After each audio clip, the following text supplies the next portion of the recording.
Picture this, a young male dragged into a chamber where the air is cold and unkind. He's forced to the ground, the rough stone biting into his skin. A blade glints above him. In that single moment, his future is decided, not by choice, not by destiny, but by force. His body, his identity, everything that might have been his life is stripped away forever. This was the reality for countless young males in ancient China, transformed into eunuchs and attendants long before they even understood what that meant. They were not asked. They were not given a chance. They were reshaped into instruments of the empire, living tools whose purpose was service, obedience, and silence. Their voices rarely survived in the records of history. Their names are mostly forgotten. Yet the walls of the palaces they served in hold their unspoken screams, and the weight of their suffering still lingers in the shadows. Tonight, we step into that darkness, uncovering the hidden world of those who paid the highest price for power they would never share. Before we dive in, just a quick ask. These videos take a lot of time, research, and care to create. If you're enjoying the journey through these forgotten corners of history, please consider liking, sharing, and subscribing. It doesn't cost you anything, but it means everything to the channel and helps keep these stories alive. Thank you so much. Castration as a requirement. The first horror was the price of admission, castration. Before a young male could step into the palace, before he could even glimpse the world of silk robes and gilded halls, he had to surrender something no one should ever be forced to give. For many, this was not a choice at all. Families in desperate poverty sometimes sold their sons into service. Others were captured, taken against their will, or manipulated with promises of a future that would never come. But no matter how they arrived, one brutal ritual stood between them and their new lives: the removal of their manhood. The procedure was performed in secrecy, often in small, dimly lit rooms, far from the grandeur of the palace. The men who carried it out were not skilled surgeons, but handlers who had performed the act countless times. There was no advanced medical knowledge, no sterile instruments, no anesthesia to dull the agony. A knife, a bowl, a cloth, that was all. The act itself was swift, but the consequences lasted a lifetime. Many did not survive the day.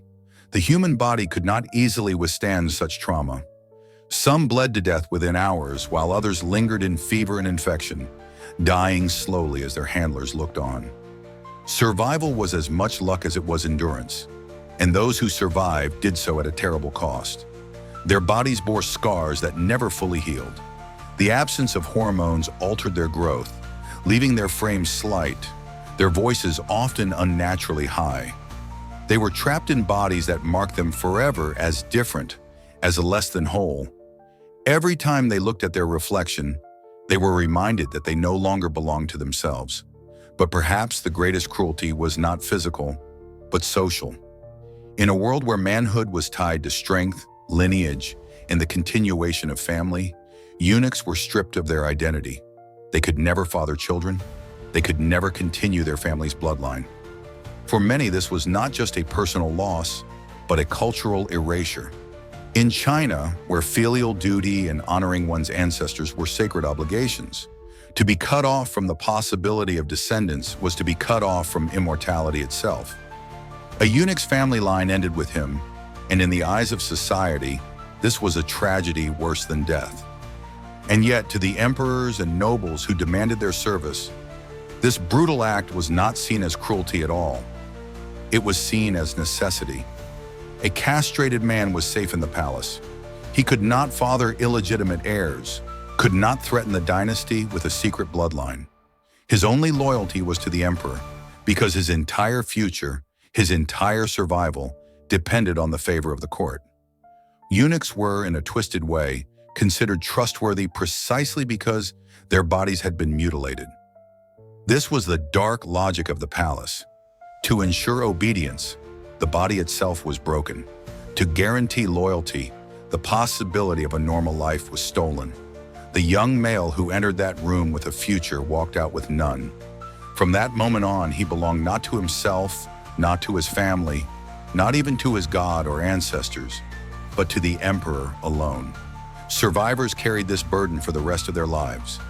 Many suffered chronic pain that made even the simplest tasks a reminder of what had been done to them. Some became subjects of ridicule, mocked for their high voices and delicate frames. Others were haunted by depression, by the knowledge that their destiny had been decided not by choice, but by a blade. A few rose to power within the palace, wielding influence as the emperor's closest attendants. But even in power, they were prisoners of their condition. Their rise did not erase their suffering. It only made them more visible reminders of the system's cruelty. It is difficult for us today to imagine such a practice, to fully grasp the terror someone must have felt as they were led to that room. And yet for centuries, this was reality in imperial China.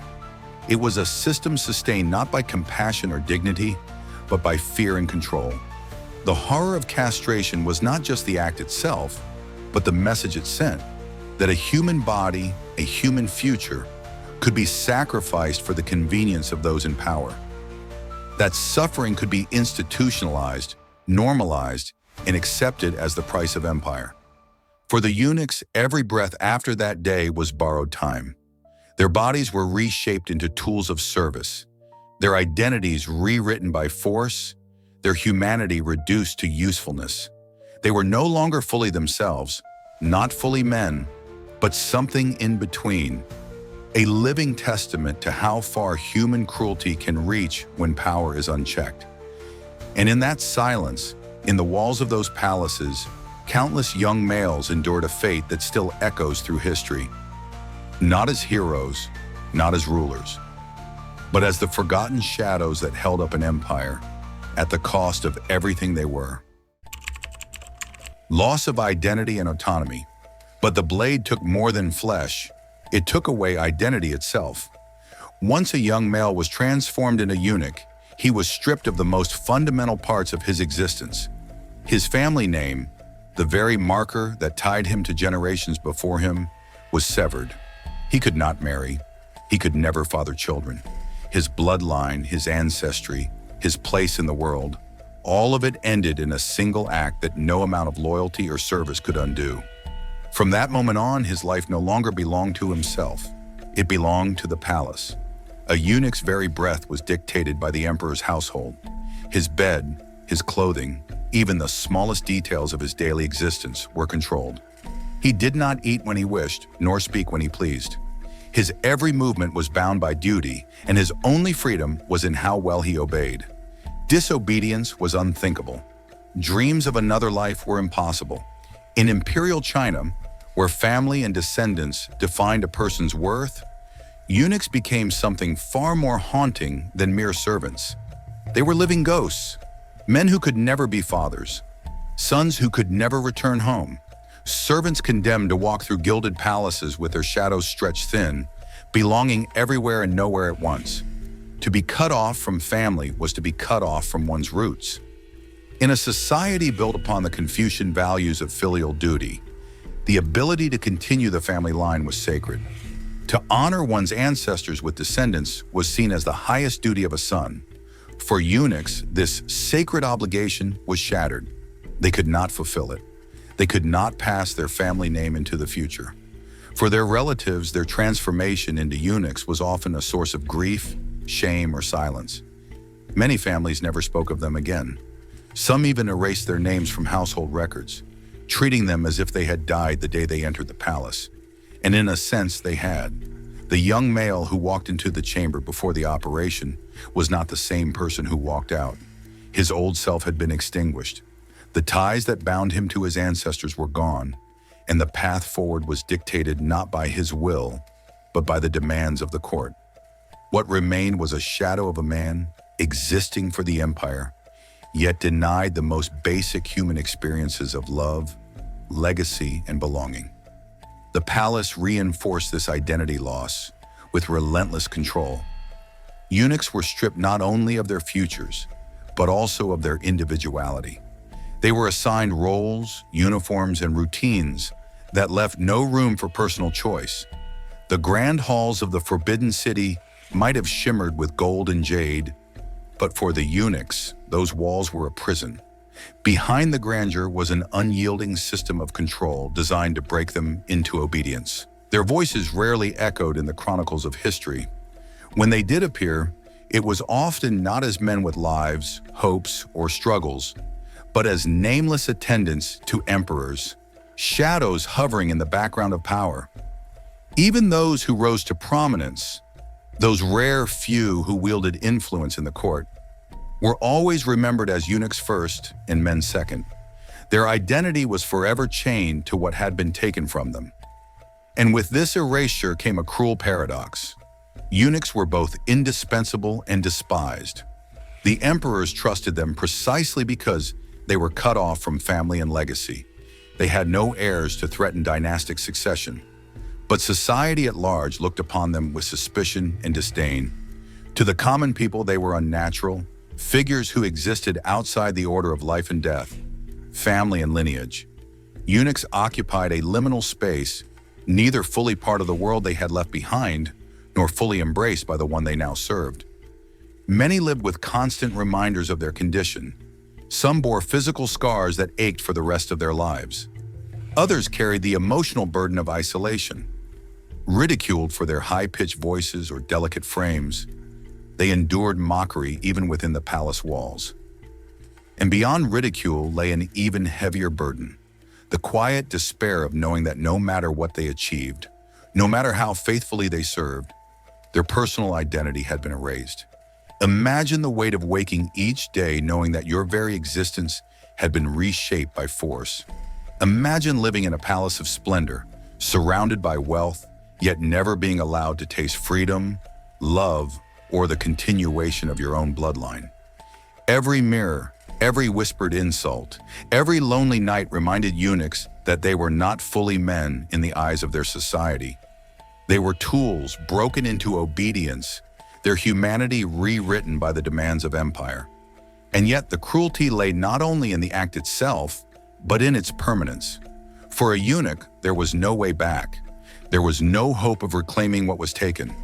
They could not escape the palace, for the palace had become their only possible life.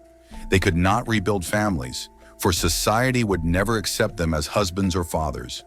They could not even return to their ancestors with honor, for in many family traditions, they had been erased from the ancestral record altogether. This was the deepest horror. The loss of identity and autonomy was not temporary. It was eternal. It was a sentence carved into the body and soul, a reminder that some scars are not just physical, but generational. The young male who became a eunuch was no longer himself. He was a shadow, a servant, a living reminder of the empire's power to erase a man's very place in the world. Exploitation and abuse. Inside the walls of the Forbidden City, the horror did not end with the knife. It only deepened. The palace was a gilded cage, dazzling with jade, gold, and silk, but beneath the luxury lay a darker truth. Eunuchs and attendants, already stripped of their identities, became subject to another form of cruelty, exploitation. Official records often avoided mentioning the worst of what occurred.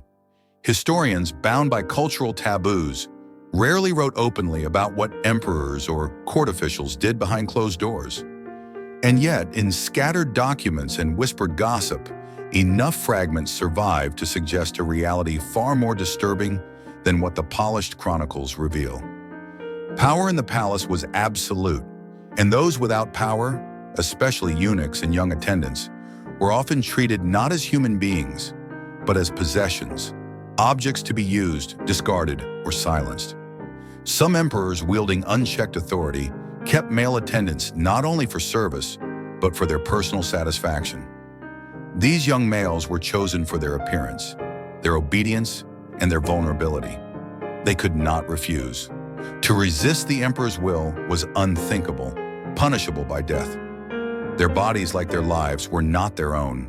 They belonged to the throne. Their worth was measured not in dignity or humanity, but in how well they could fulfill the desires of those in command.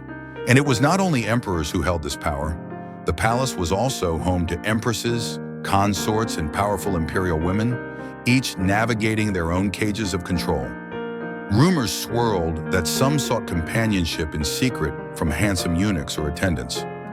Whether those whispers were truth or malicious slander spread by political rivals, the effect was the same.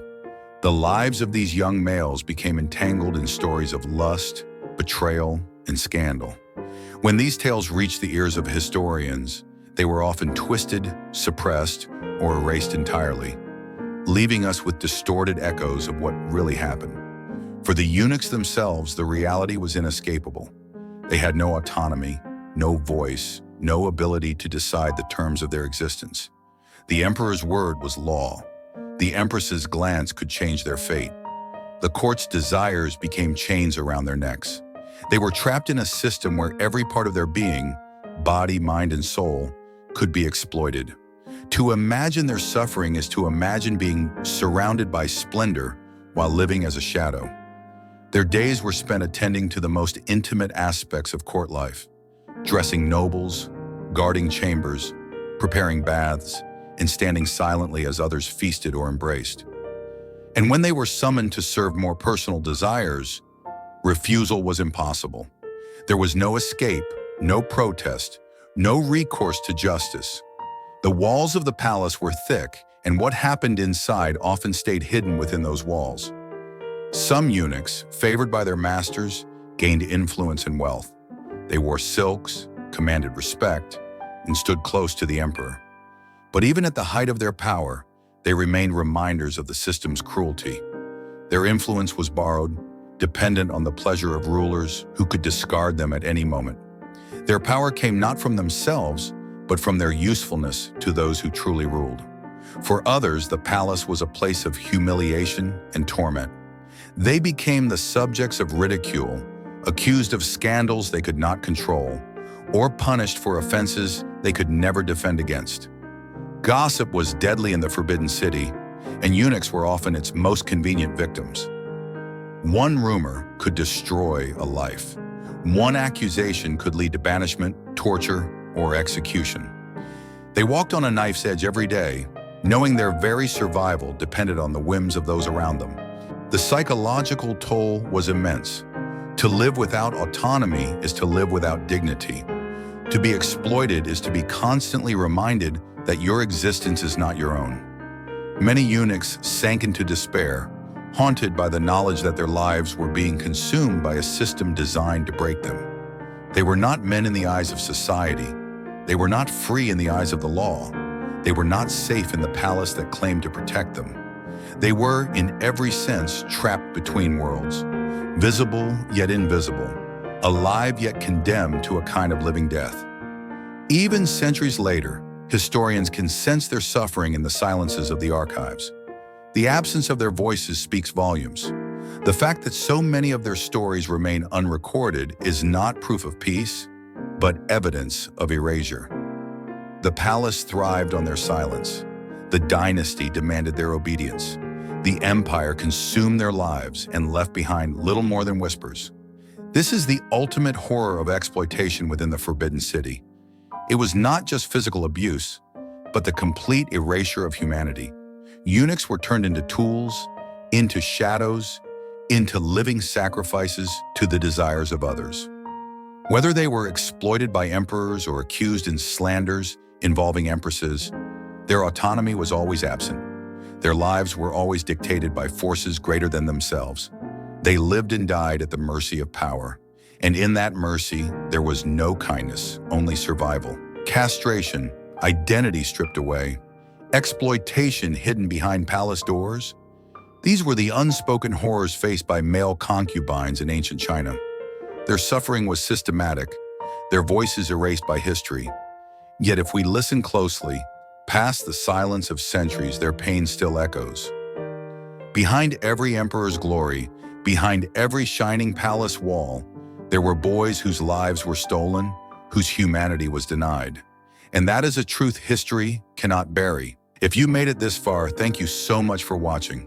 We know these are not easy stories to hear, and we deeply appreciate you joining us on this exploration of history's darker corners.